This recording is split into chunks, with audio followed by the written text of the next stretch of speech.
And there he is. Hey folks, what's up? It's Antonio. It's a little awkward, yes. I'm returning. It's gonna be a little rough today. So we've got a great show. I've got a lot to talk about. Are you ready? It's Friday. We're gonna have a good time for about an hour. Okay, cool. All right, let's go.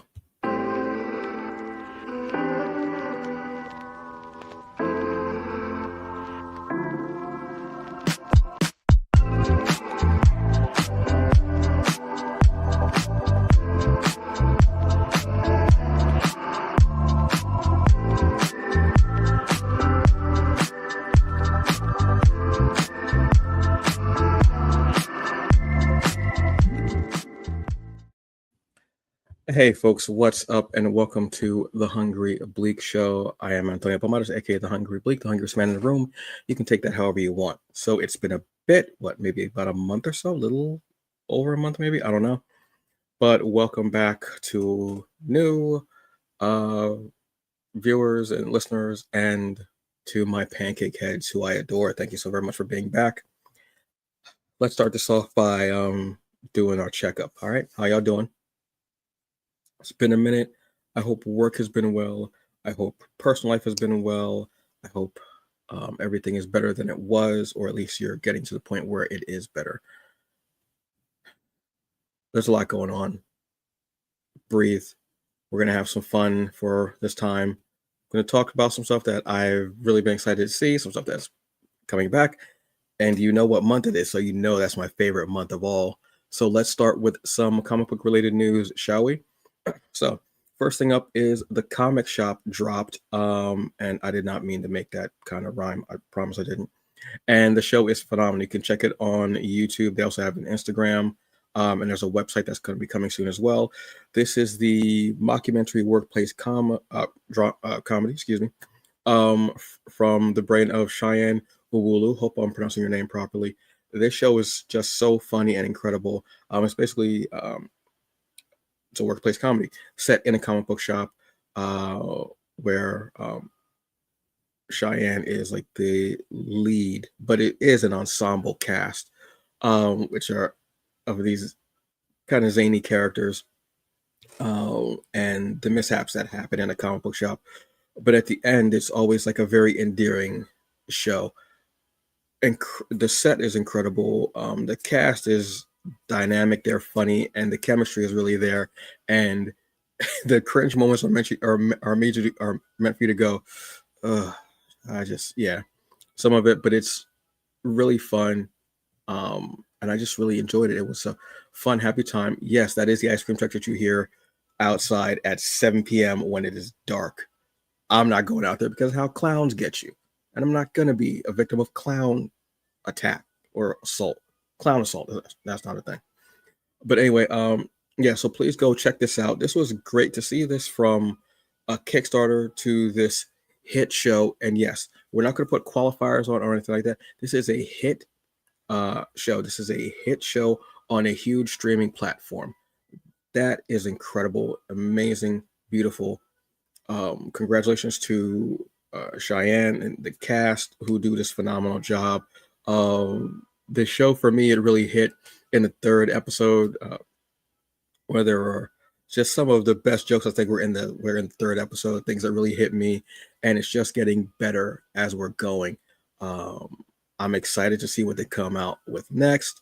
If you're a fan of shows like About Elementary, Abbott Elementary, The Office, obviously, which is one of the ones people more know about for that mockumentary style.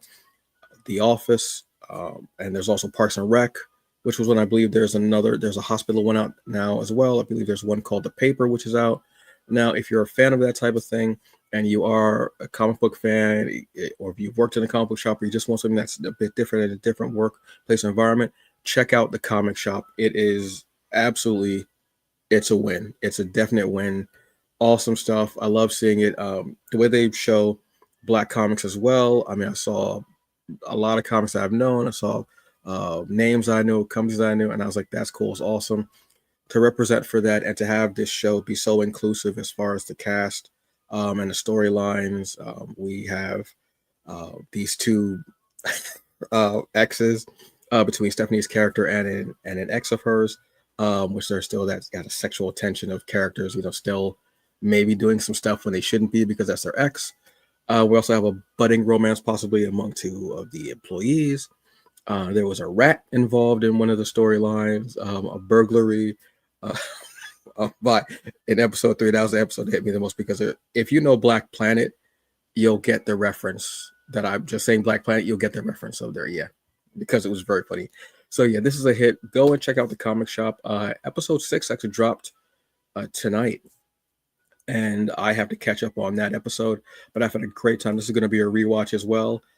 And there's also a tie-in comic that I'm going to be talking about a little bit later on, but we've got a lot to go through with the show. But yeah, definitely want you to check that out also. All right, so the comic shop, check it out on YouTube. It's just one of the best things out there, truly. And next up, something else that dropped while we were away is Neon Ichiban, the open beta. So this is a new digital comic reading platform that's just trying out, and they have an open beta now, which is awesome. This is basically similar to Destry, this is actually from the people who actually came up with Destry.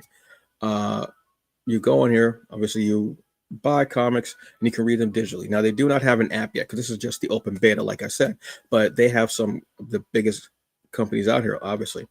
And they've just got some Kondasha stuff as well.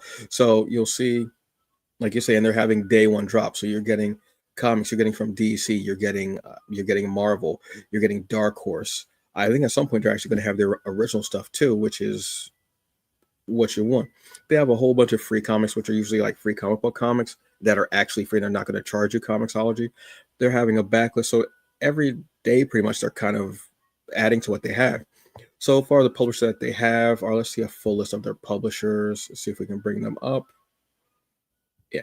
So they've got Marvel, DC, Volt, Oni, Dark Horse Comics, Distillery, and the Kondasha stuff. So this is big news as well. Another option for reading digital comics, I think, is great because Comixology for the longest time has been the one, but then it got bought by Amazon, or taken over by Amazon, and it just hasn't been the same. I think we need something that's just digital comics. So between this and global comics, I think are going to be the best bets. And they're really starting to do more things. Recently, it was announced on the 15th. Actually, it was announced that on October 15th, Marvel is finally coming to global comics. This is going to be a huge one as well. We're going to see where that's going to take us. So digital comic platforms right now, there's a lot going on. And I think that Neon Ichiban and Global Comics are different enough because Global Comics has a lot more of indie titles. But Ichiban, this is still, like I said, the open beta. So they're still going to be taking data, figuring things out. And they haven't had an app yet. When the app comes, that's when it's really going to be full blown, which is what I'm excited to see. But so far, they have some really great stuff. They had a Batman sale, which was awesome. So they had like Batman, Absolute Batman 1, 2, and 3 for 99 cents a piece. And they had other Batman comics as well. But as you can see, they have, a lot of the day one comics so far. Or I shouldn't say day one, but, the Wednesday is New Comic Book Day that they drop on here as well. You can see, like they've got, Batman 2, the new Batman series. They've got Avatar, they've got Batgirl. And they have like a nice list of their older stuff as well. Like I'm showing you the stuff from Barbaric, which is one of my favorite comics. I absolutely love this series. It's just fun, and there's a bit of a gnat there, but they're growing more and more and getting more things. So congratulations to them. Yeah, like I see, you have the Batman. You have the volume 1 of Absolute Batman came out as well. And they're going to have sales as well on their comics. So this is going to be very interesting to see what they do, how they go about their business, and what they're like a year from now. I'm excited to see that. Good for them. And we'll see where we go with that for them. So that's awesome. Next up, we've got 2 new companies that are coming. I'm going to give them each their own entry because, as you know, I am excited about pretty much any new companies that come out, new, because it's new mythologies, new, to quote the Horseman, writer. There are new mythologies, new heroes, new characters, new stories to be told, new hopefully writers and artists that will be able to say their names, a year, 10 years from now, 30, 50 years from now, the hell, longer than that. So the first one we've got is Ignition Press. This one I was made aware of by Stephanie Williams. That is a name you're going to hear a couple of times on this show, truthfully. Stephanie Williams, I saw on her Instagram about Ignition Press, and I started checking them out. And they are a company that are they look like just something new and brilliant there. A lot of new stories to be told. I know Stephanie had a book that came out this week, I want to say. Yeah, but the whole thing about this is to have more dynamic in like their mission statement is Ignition Press is dedicated to empowering, excuse me, and I'm not even showing you the screen, I apologize.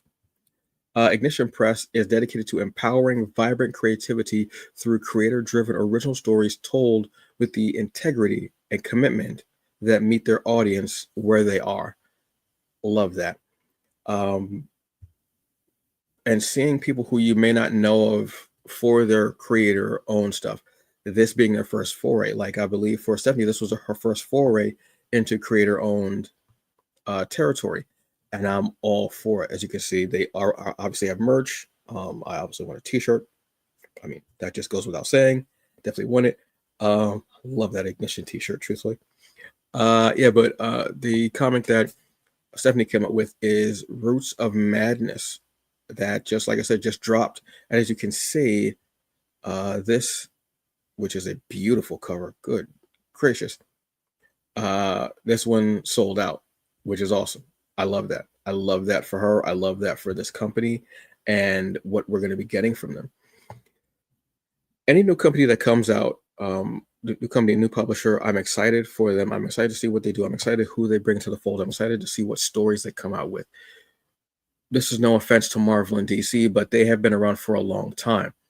So I do not want to hear people say, oh, well, it's not like a Marvel and DC. They're not meant to be. If they wanted to be like Marvel and DC, they would have pay and copy and pasted what they're doing, what have you, or they would have tried to go to Marvel and DC and write those characters. We need different stories. We need new publishers. So this is an opportunity to have something different. And I love getting in on the ground floor of something and being able to read it. You don't have to worry about all this backstory and 800 issues of whatever. You go into this fresh and new, and that's exciting to me. I want to see more companies and publishers come up and do really cool and hot things. And like I said, the first time I'm hearing about this publisher is from a Black woman whose work I enjoy. Yeah, I'm definitely on that. So yeah, this is a Roots of Madness. Basically what it is a hunting tale from Stephanie Williams, who we know from Nubia and the Amazons, and Letizia Gadonici, House of Slaughter. Oh, this is House of Slaughter. That's why. Okay, cool. I absolutely love that. I love that it's a horror story, number one, because I love me some horror. And so basically, at the turn of the 20th century, a young Black woman named Etta picks up the tradition of her late mother for creating special medicines using natural ingredients and secrets handed down from generation to generation. You got me. I'm in. You could have just left it at that. I'm in. That sounds like the makings for what I want. I would huge fan of obviously all of Somebody's Killing the Children universe, and House of Slaughter, phenomenal series, phenomenal universe, truthfully, absolutely one of my favorites. So having that artist who worked in a universe that I absolutely loved and a series I loved, working with a writer that I'm down for, awesome. Yes. So I'm so excited for this. I will be grabbing a copy at New York Comic Con next week. Awesome. So yes, go check out Ignition Press, see what they've got going on. Check out the merch. Obviously, buy some stuff. Buy some of the comics as well. Check them out. Roots of Madness, like I said, is the one I'm looking for. I haven't seen it in digital yet. I've only seen it in print. That's question I do want to ask when I go to New York Comic Con is if I will be seeing it in digital anytime soon, because I want the print. Obviously, I want Stephanie to be signing that mug, but I want the digital because I want to be able to pull it up anytime I want, and I don't want to mess up the print. That's how I am about when I have a actual print comic. I'm very, very protective of my print comics. I guess that's why I'm a geek. Yeah, because I don't want to mess up my stuff. The hell. So the next one we have up is Summit Comics. Summit Comics is also a new publisher that is coming up. They are not out just yet, but they look like they're going to be doing more superhero fare. Summit Comics to launch new superhero universe. I'm excited about this as well. Yes, new comics. I love. New publishers. I love, as long as they're not problematic and about the fuckery. Yes, there will be some profanity, folks. And I also love new heroes to cheer, new villains to boo, or maybe the opposite, depending on the story. I don't know, but again, I love being on the ground floor of something and seeing flagship characters and flagship titles happen. I think that's one of the coolest things possible about having publishers starting fresh and doing their own thing, is being able to have their own flagship, decide where the stories go, and to just wow us and to have something different.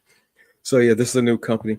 Summit Comics, a new comic, excuse me, a new comics collective featuring some of the hottest names in comics. Crowdfunding circles is set to launch a new shared comics universe after the first of the year. So in 2026, it'll be one of the things to look forward in 2026. I'm all for this, and they've been announcing some of the titles and the characters that they want to have on there, and even some of the creators as well. We're getting a nice group so far, but again, this is just the beginning. We haven't even gotten into the depth yet. But as far as characters, we've got characters like Granite, Noir, Upheaval, Neoglyph, Vesper. Names are actually pretty cool. I'm not even gonna lie to you. To go from there, and it's only going to get bigger. So if you have a chance, please check out Summit Comics. I'm excited to see what they've got coming up as well. It makes me happy to see new companies. I didn't even bring up the characters. I apologize. I'm rusty, folks. Bite me. To just see new creators, and I mean, well, maybe not new creators, but creators that we don't know, maybe for superheroes, or that are getting their time to shine here and there. The head writer or the main writer, or the main artist or head artist or whatever of a title. Going from there is exciting. Again, not having this 1,000 issues to go back and read because you want to see what happened with these characters. Fresh, new, but still able to pull you in. I mean, everybody's got to start somewhere. Marvel and DC didn't start out as Marvel and DC. You got to look at it like that. So having a new challenger come in, I like that. That's awesome. The more the merrier, and it's also more opportunities for more people to work for another company, learn some new things, maybe find a home at that company, maybe find enough cred where they can actually start their own publisher. That's what it's all about, is just having all these voices doing all these things and being able to be in different sandboxes. That's beautiful and huge to me. So congratulations on that as well. I am excited to see what you all come up with. And that is all of our comic book news. That was a lot there, but we're not done yet, folks. We've got Kickstarters, obviously. So in the world of Kickstarters, you know that I have given quite a lot because I love seeing it. It's cool. It's awesome. And there's so much out there. Oh, my God.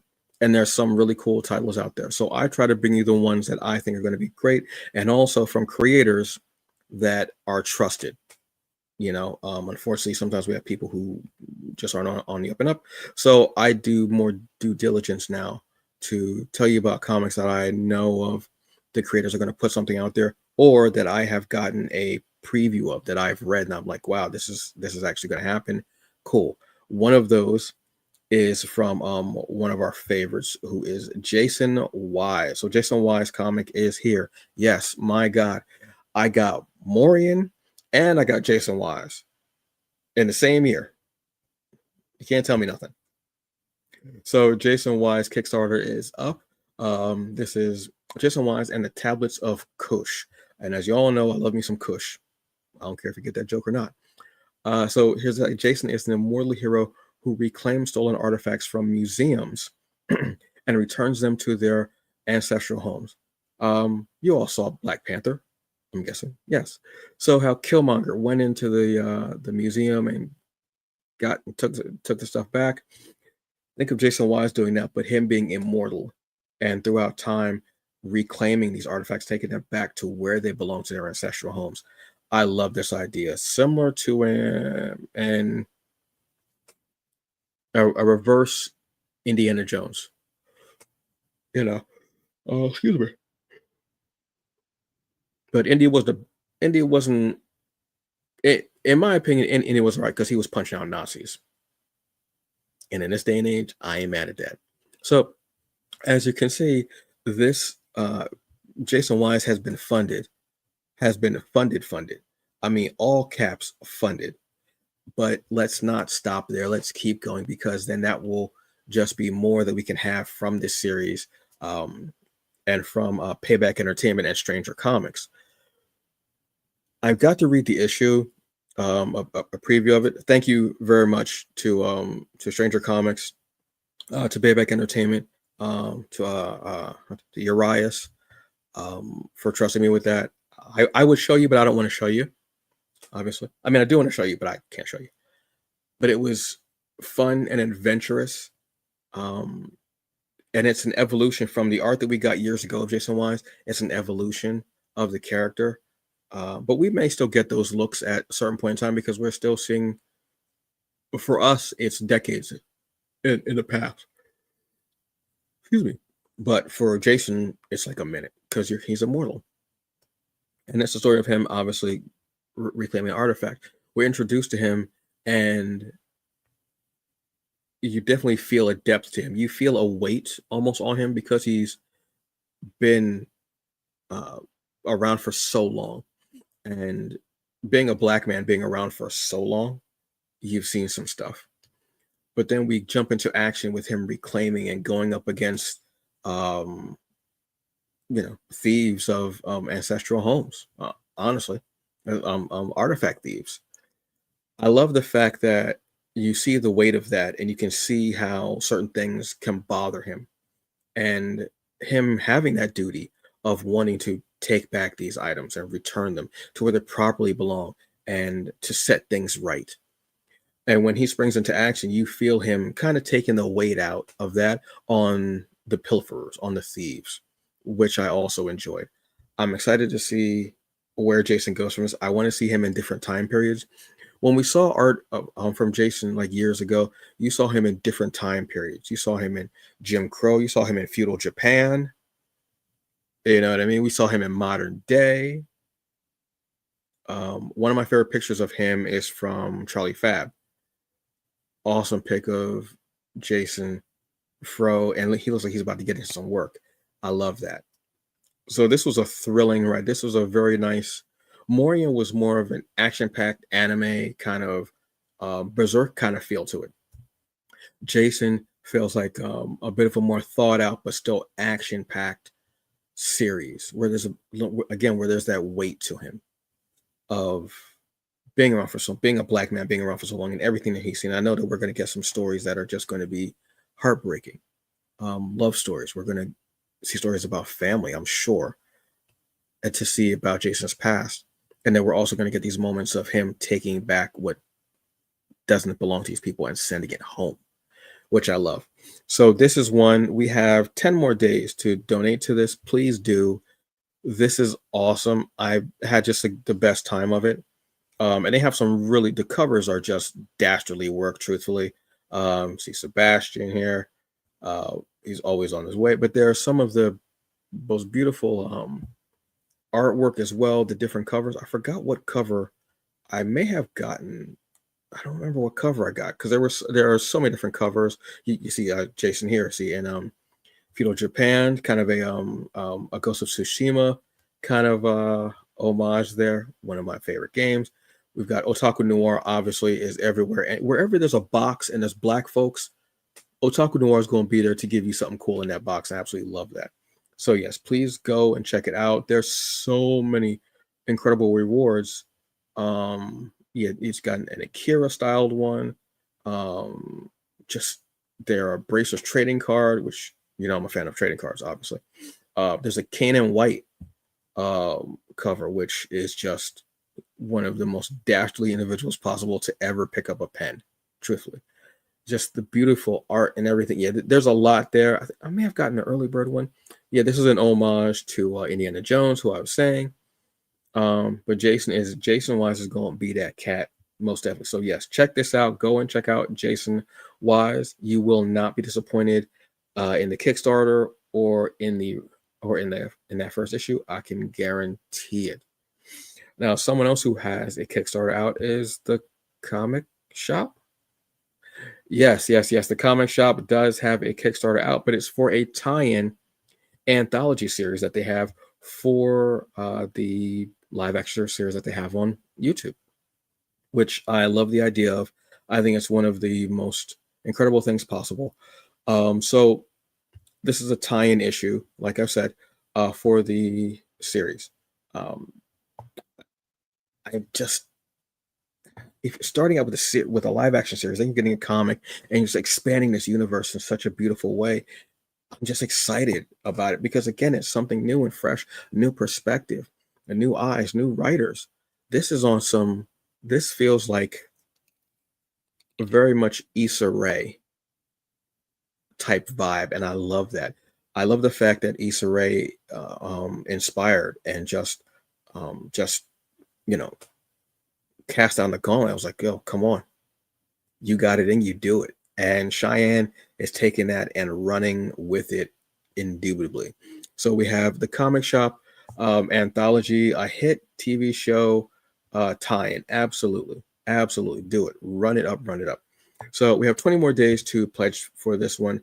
But this is like an anthology, like I said. And I love the fact that we're getting,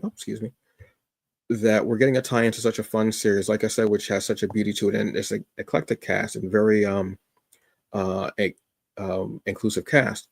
So you have Cheyenne Iwulu, who is obviously the creator of the Comic Shop, and then you're getting her doing these stories with some of the names on here are just crazy. Zeno Robinson, you got Joshua David King, Stephanie Williams. Again, we're mentioning Stephanie's name. It's not going to be the last time. Cody Ziegler's doing Miles Morales is doing dastardly work. You've got Joe Illidge, Milestone, Blood Letters, his newest foray, I want to say, in the Spawn universe. Paris Allen, come on, man. Come on, man. We've got DJ Kirkland. I've got Tango. Excuse me. Excuse me. I don't know what the hell's going on. Bex Glendinning. I hope I'm pronouncing your name properly. I feel like I'm adding too many letters. Chris Robinson, Akira B, and Jay Clark. I mean, this is going to be just chock full of some of the best stuff possible. So the characters in the series are actually Stephanie, who is one of the co-owners, Keith, who's one of the co-owners. His episode to shine is in episode 3, and it's some of the funniest things possible, obviously. But he's also one of the people, like I said, Zen Robinson, he's one of the people who's actually going to be working on this, which is also, Robinson, which is awesome. You have Dominique Smith and Connor Ross. Connor's episode is very beautiful too, about his birthday and D&D. It was just very, it was very heartwarming, kind of heartbreaking and heartwarming as well. And he's a hilarious character with his detective in there. I forgot the detective name, but he's like a Sherlock Holmes kind of character when they're trying to figure out who's been stealing from the store. Episode 3 for me, I think, is the episode that I'll go back and rewatch first because it was hilarious to me. The jokes were just, the jokes were just there. So they're gonna have these, and yes, oh my god, yes. I love the character. I love the animosity between the two women, and the sexual tension is there, but it's very funny. It's just go watch the show. But to have these different stories, and the stories are the Curious Case of Kiki Wyatt, which I think is hilarious. Keith is late. Keith is kind of the aloof character. He'll come through in a pinch, but You gotta give them some time to warm up. Stephanie's Day Off, which I do kind of want to see what that's like. Rat City, which is an homage to the character. There they have this comic in the series called Rat City, which is Keith's favorite comic. I want to say yes. We have Edible Man, which is which is. So I'm sorry, I'm laughing because I love seeing these things and going, yeah, they're really tying this in quickly. Edible Man, which is also a comic that the character Stephanie in the show wants to create. Then we have variant covers as well. I think this is awesome. I love the fact that just making your dream come true and being on the cover of a comic. Are you serious? That's awesome. I absolutely love that. And Kiki and Stephanie's relationship. I want to know more about that. I want to know more about Kiki and Stephanie's relationship. I want to know how they became exes, what happened. And every time Stephanie says, "Oh, I hate lesbians," as Kiki walks off, and Kiki just popping up out of nowhere. The show is just gold, man. Seriously, this show is just so hilarious. So to have this tie-in comic, I think will really be great, very heartwarming, and something that I think will again expand this universe. We don't know where. I would love to see a point where we have a crossover between the comic shop and Abbott Elementary. I'm speaking it into existence now. I want that crossover. I want it. I want it. I want that, and I believe we'll have that. I truly do. I believe we'll have Issa Rae on one of the episodes, and just going, wow, you took what I did and just ran with the ball. Absolutely love it. So yes, go check this out. We have 20 days to left to do this. Please go and pledge whatever you can, so we can get this together. And if you're a fan of, like I said, if you're a fan of the show, if you're a fan of mockumentary workplace comedies in the vein of Abbott Elementary, The Office, The Paper, Parks and Rec. There's a hospital one. I can't remember the name of it, but David Allen Greer is on. I can't remember the name of it. Please go check out the comic shop, watch it, and then go pledge to this incredible comic book anthology with an incredible list of names on there. Have I said incredible enough? No, this is incredible. Go check it out, please. And that's everything for our Kickstarters. All right, so we're going to jump right into reviews. There's a lot going on, folks. I haven't been here in a while. I got to talk to y'all about this stuff. I got to let you know what's going on. And I got to say names at least 3 or 4 times during the show because they're just doing so many cool things, and I'm really a fan of it. So why don't I say these names again while I'm up here? So we have Street Sharks. Street Sharks is this is an animated series years ago, like a Saturday morning cartoon. I watched, I think maybe a little bit of it, not as much as some people did, but they made a comic, which I'm excited to see. And you'll never guess who's writing it. Go ahead, guess. Stephanie Williams is writing. Yes, I said I was going to say her name again. So Stephanie Williams is writing. So I wasn't familiar with the series as much as some people might be, but this is from IDW. So I was like, okay, cool. Well, let me see what's going on with this series. And I was happy to see that, they got a lot going on with it. So this is, like I said, Street Sharks is from IDW. Writer Stephanie Williams. Artist is Ariel Mendel. Colorist is Valentina Pinto. Let me enlarge this a little bit if I may. I may not. Okay, cool. Oh, whoops, sorry. Assistant is... Cannot see this thing. What is going on here? Letterer is Jeff Eckleberry. So this is basically, it doesn't tell you the origin story, but it kind of jumps, and I want to say around when the anime series kind of stopped, where we find these 4 brothers who are mutated into sharks or shark-like beings, and they want to clean up the city. They want to save people. They want to make sure that everyone is okay, basically, but also being vilified by the press and everything, which that happened a lot in 80s 90s cartoon. So I love that they got the feel for it is there, and we see them as they have. This really feels like a Saturday morning cartoon in the most literal way.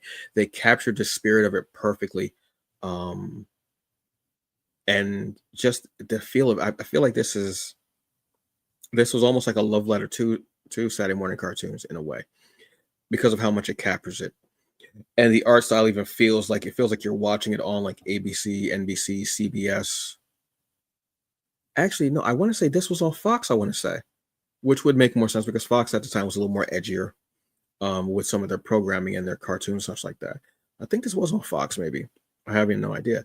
But it's the brothers, the Street Sharks, going up against the CVH. I think it's pronounced CVH, right? Not deviants, but CVants. That makes more sense. I don't know.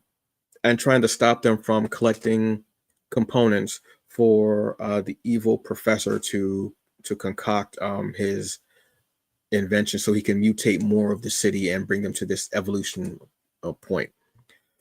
This was a ball and fun. This was fun. This was probably one of the most lighthearted comics I've read in a while. I mean, not lighthearted as far as everyone was running around laughing and smiling, but as far as like subject matter, it was one of the most lighthearted ones. And I did chuckle at some of the stuff because it was cheesy in the best way, because that's how those cartoons were. And I loved it. And I love them capturing the spirit of that perfectly. This was, like I said, this was fun. I had a great time with it. Just even like it just captured that era, you know. Now I actually want to go back. I want to see if I can find the animated series anywhere and just rewatch a few of the episodes just to get an even better feel of it. Because like I said, I didn't watch a lot of Street Sharks when I was younger, so I'm not too sure about it. But I had a great time with it. The art was nice, bright, and bold, which gave you more of a better feel of it. The writing, like I said, captured the essence of those cartoons at that point, and it feels like you're just reading a comic from that era. And it's about those Street Sharks, and it's like a tie-in, which it basically is, or a continuation of the series. I had a lot of fun with this. I want to see where the story goes, and what they're going to be bringing up. If it'll get a little bit deeper, or if they'll keep it nice and lighthearted, which I wouldn't mind that as well. I mean, you can still tell stories and still have it be lighthearted in that same kind of storytelling. So I would be excited for that as well. So Street Sharks, definitely fun. If you're a fan of the series like years ago, I would check this out. This just captures the feel of that perfectly, and a phenomenal job as always. Stephanie Williams is just one of my favorite writers, like I've said, so I was all in for this one. The next one is Skinbreaker. This one's a different from what I just was talking about. Skinbreaker. This is from Image Comics, Skybound imprint, I want to say. And this is from everybody's, the guy who, everyone really enjoys, Robert Kirkland. Did I say Kirkland or Kirkman?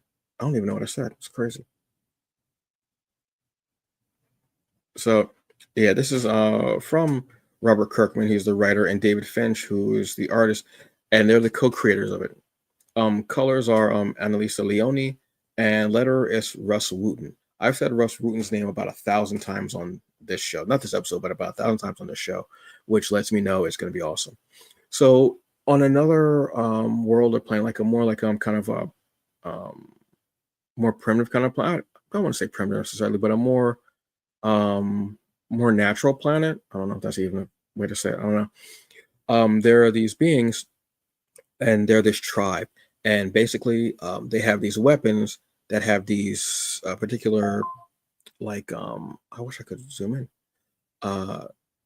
This metal that they call a Skinbreaker. So now we have these two characters, a chieftain and one of his strongest warriors, and they're out for the hunt. The chieftain's getting older, as you can tell, and the warrior is pretty spry. And the chieftain hopes that he will be the next to take the mantle as being chief. But in order to do that, he must challenge him. And when he challenges him, they have a duel, and he must kill him. That's the only way, and it's the way of their people. But the blades of what they have are called skin breakers, because when the children are first born, they're born very weak, frail, and fragile, and they have this kind of film on them. When the sun rises, they hold the blade up, the kind of pink blade. They hold the blade up, and it shines a light on the child. And if the child is strong enough, as you can see, if the child is strong enough, it'll take away that almost like how like insects will have like their exoskeleton underneath. They have to get through everything else, and then the exoskeleton comes out. Kind of how this is. So if the child is strong enough, then the younger they are, the stronger they are. When this happens, that first skin, let's say, that first skin will melt away, and their new skin will be born. They'll be stronger and everything. So the younger you are to get that, the better you are. Unfortunately, with the, I want to say his name is Ahak or Anak. Anak's son has been through it a few times and still hasn't gotten his skin. So when he goes through it this next time, goes through it and it burns him. So he's still not strong enough, unfortunately. Where his rival's son gets it and like he's freshly born. So it's his first son, he gets it. Skin is there, so he will be a strong warrior. And it's him thinking, well, I'll take out the older chieftain, go from there. And instead, Anak jumps and says, I will do it, even though he does not want to, because he loves his chief. He's been like a father to him almost, and he does not want him to lose his life. He does not want to kill him. And we go from here. So the story is about, it's a bit of a brutal story, but it also has this very interesting thing about the Skinbreaker and about some of the weapons that they use have this Skinbreaker metal with them as well. How that will play into how they hunt and everything is also very interesting. Just the whole rituals and the clan were very interesting to me because of the skin being melted away. I'm curious about his son. What's going to happen with his son? Why is his son not shedding yet? Interesting story. Really dug it. I want to see more of this.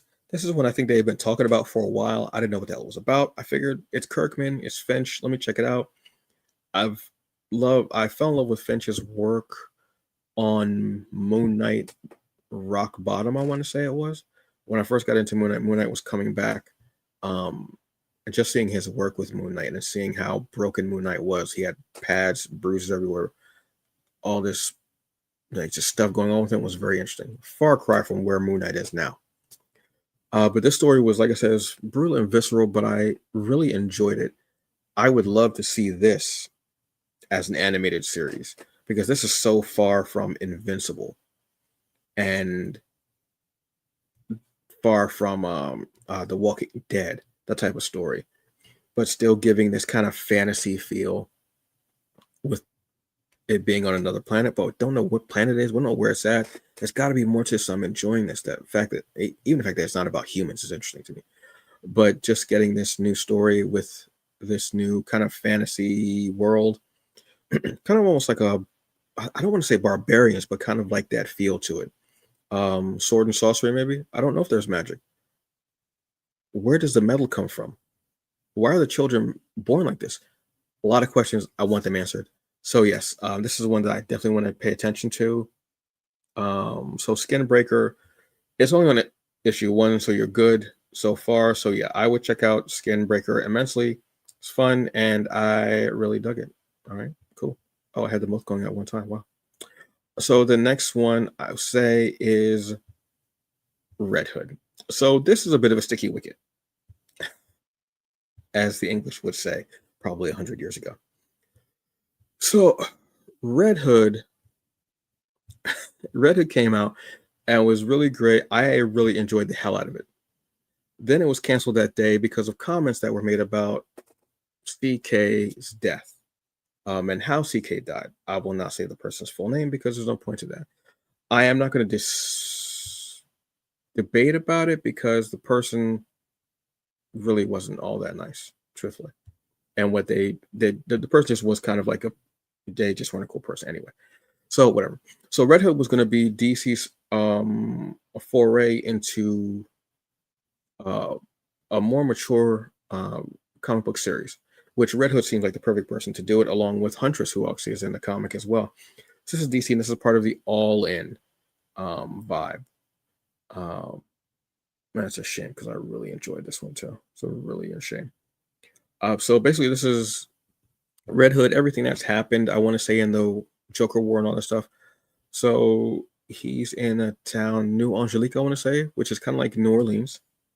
By the way, I hear them speak about the heat. And it's him going down there, and he has nothing but his suit, his guns, and he wants to find out what's going on in his town.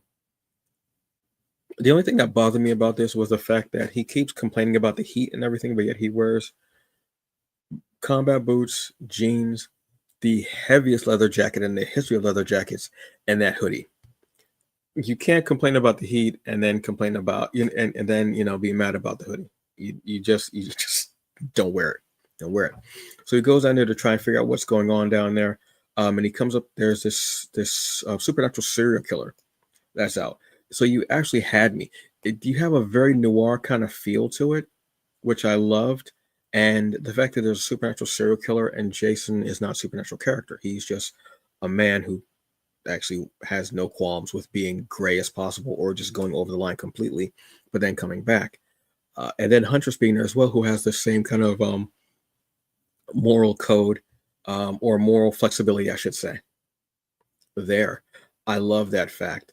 This had the makings for a really great series, even if it had just been like a 5 or 6 issue like run.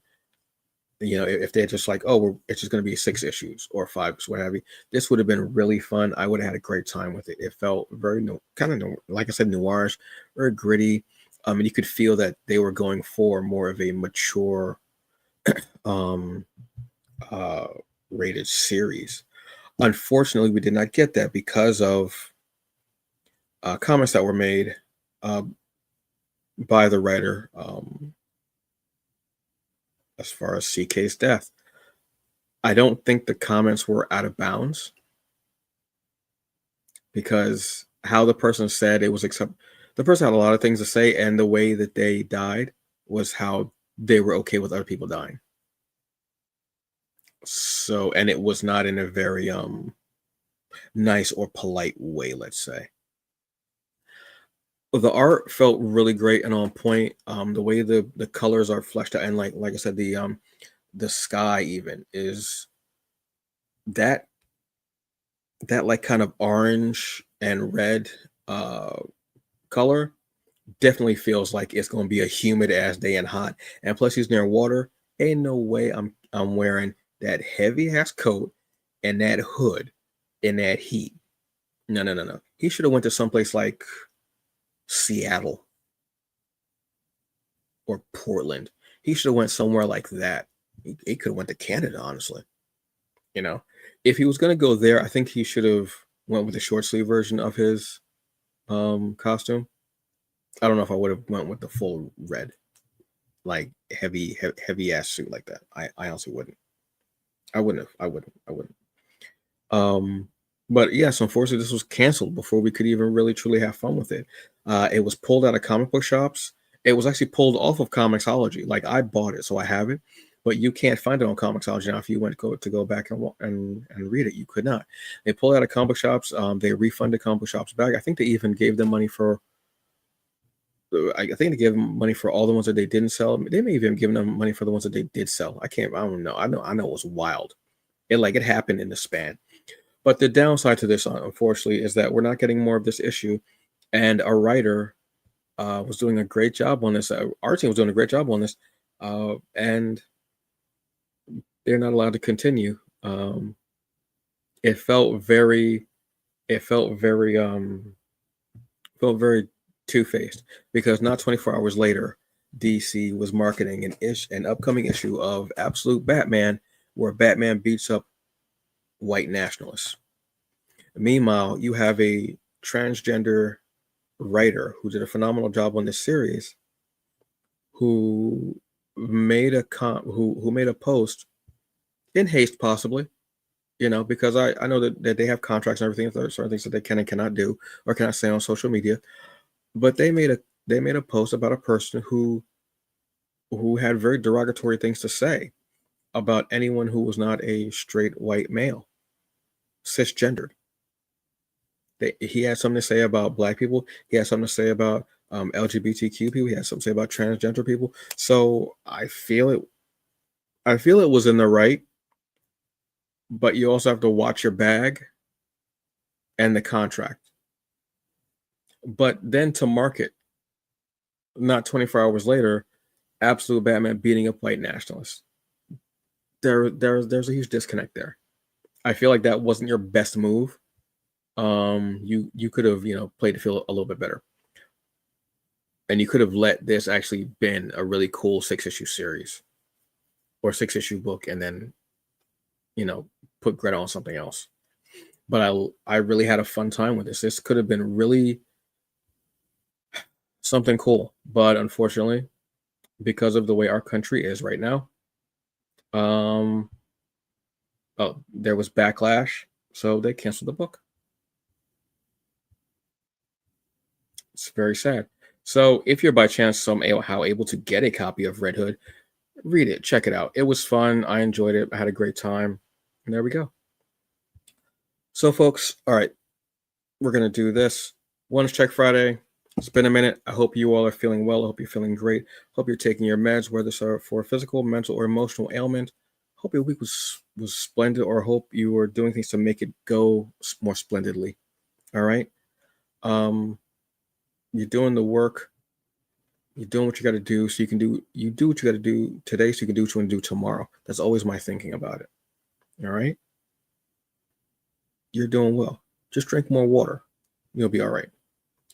And on that note, it's October, so you know what that means. Happy National Kink Month, everyone. As a purveyor of certain kinks, yes, I do. I will not go into what I like, but if you know, you know. Look, this is a month to celebrate it more. You should always celebrate your sexuality and your sensuality, with consent, of course, with consenting adults, of course, of course. But this month is meant to highlight that and to really maybe think about what you're doing with your partners, and maybe exploring more. A friend of mine uses the word explore, and I love the fact of explore. It has such more of a positive connotation to it. It has this feeling of wonder and amazement at what you're doing. You explore. Maybe you don't like it. Maybe you do. Either one is okay. Back in the day, you'd say experiment. An experiment was like, oh, yeah, I dabbled. Explorer feels so much better. You're exploring the different feelings and sensations of something that you can share with someone or someone's or with yourself. However you get down is how you get down. Consenting adults, consenting adults.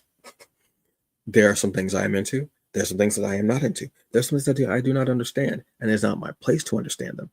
But I understand that everyone has their thing, their kink. I'm not going to shame you for it, because we've all got something that somebody could go, oh, that's weird, or oh, that's not cool. Don't. I may not understand your kink, and there may be a very logical reason for it and why you get down with it. Something that, you know, happens, something that has that tickled your fancy as a child. Hell, it might be tickling. I don't know. But this is a perfect month for you to do that and celebrate it and be happy. In a world where we're told, or we're going to be told even more, probably, I'm guessing, that you can't do this, you can't do that, don't feel this, don't feel that. This is what you got to do. Meanwhile, the ones who are telling you not to do this, do that, or that are trying to take over and hold you down and put you under their thumb, let me see their browser history. Carajo. Woo. Chingona. Anyway, but yeah, I want you to enjoy your October. It's a perfect time. It's going to be a little cooler outside. You're dressing up, leaves on the ground, scary movies, a little kink, some tea, a hoodie. October is my favorite month outside of November, December. Not really January, but November, December. But enjoy your kink. I hope you find someone or someone's to share it with. It makes you happy, makes you feel good, satisfies you, and maybe even that you found a different one, something new that you like, and you can't wait to share it with yourself, with someone or someone's. Whatever it is, enjoy it. Be safe. Have a good time. And consenting adults also. All right. So, folks, that is our show. I'm not sure if I'm going to be here next week, because I actually have the pleasure of being at New York Comic Con, which is awesome. I'll be there for a couple of days. Might even be behind the table helping a friend. I don't know. Yeah, but I'll be bouncing around at different booths. There's a lot of booths this year that I do want to go to. Companies that like Ignition Press has a booth that they're going to have this year. So I'm excited about going to some of these booths and checking them out. But TBA news will be around the week after for our usual shows. Then we're going to be doing our geek culture upfronts. Then we're going to have our special Halloween episode where we'll be talking about all the things that we love Halloween, because this has been a really great year for horror. I don't know why I was saying horror like that, but it's been a really great year for horror, so we'll be checking out as well. All right, so I want you all to have a very good evening. Enjoy the rest of it. Be safe, and do the best you can with what you got. All right, keep turning those pages, and you all know what I'm about to say, right? Yeah, because I'm gonna say it. F Trump. I'll see y'all later. Bye.